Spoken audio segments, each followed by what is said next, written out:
Grain Feed and Milling Magazine Weekly News Review powered by Grain Tech Bangladesh Online Edition from 1 to 5 February 2021.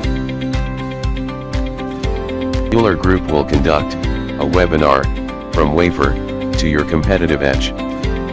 Russia is preparing to increase wheat export tax by 100%. Turkey managed to receive GOST-R certificate from Russia. Bumper yield of garlic is expected in the Bahrain region of Bangladesh this season. Sweden will destroy about 1.3 million chickens after catching bird flu on a farm. Space 2021, new dates in a new format. Organic food does not contain any chemicals, so organic food is health protection. Corn prices slipped from a multi-year high, soybean prices have risen amid tight supply. A regular advertiser.